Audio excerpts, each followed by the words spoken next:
When you're talking high winds, Rodney. I am. We were talking in the commercial break. I just realized I wasn't on the right map. I think I am now.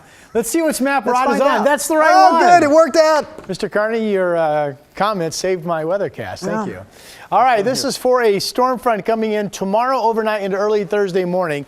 High wind watch, Oregon coast, everything in yellow here. 60-mile-per-hour winds look to be a possibility. It doesn't look like it's an overly strong system. The low stays a little bit out to sea, but nonetheless, possible 60-mile-per-hour gust tomorrow overnight for those of you at the beach. 13-foot seas is the current marine forecast. That wouldn't be that big, right? This weekend, though, also making headlines at the coast is king tides. King tides, that basically refers to the highest tide cycle that we have for the year. I mean, there can be several of them, so amongst the highest. Looks like this weekend the tides, generally speaking, could be up to about 10 feet. That's not above average, that's total. And according to what the high tides are expected to be tomorrow, they're going to be about 8 feet. So that would be some 2 feet higher than that, of course. And then storm swells this weekend. On top of all that, about 15 feet, the swells coming in.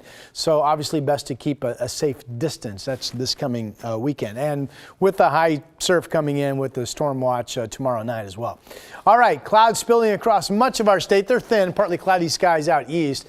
Biggest ball of moisture doing what we thought it would do, and that's mainly move up north of Portland. So here's the wettest area in terms of rain rate and really getting a decent soak today. That's Longview back into Astoria. Far less rain expected down into Salem, but it looks like you folks will manage to get some. FUTURECAST keeps the rain coming for the North Valley and Southwest Washington pretty much for a good chunk of the afternoon. Then this evening, all that rotates up to the north. Our rain chance will end. Still looks like we'll have a decent dry day tomorrow. Maybe not a lot of sun, but a decent dry day on Wednesday. This does show by 4 o'clock in the afternoon tomorrow. The rain with that stronger front hitting the coast. And then once we get into the evening, we'll start to look for the rain to make it into the I-5 corridor. This is 8 p.m. Here's the heavier rain band shortly before midnight. This is 11:30 tomorrow night. We'll get some breezy south winds, but nothing overly big in the valley.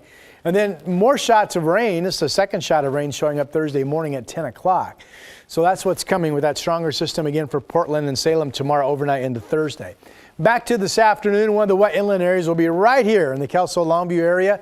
This is Three Rivers Golf Course. Eventually some hours of steady rain expected for you. There's a chance of rain out in the Dalles. This is our Oregon Veterans Home camera out that direction in Wasco County. 47. It's a cool day under the clouds for you. Here are the other current numbers. 53 in Astoria, 52 in Bend, 48 degrees out in John Day.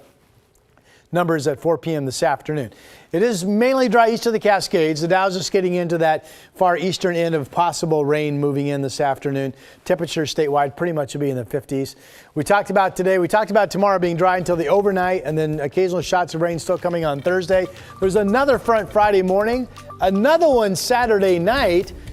Monday looks like it could give us a bit of a calmer break. That's your forecast. Mr. Carney will be back in just a moment.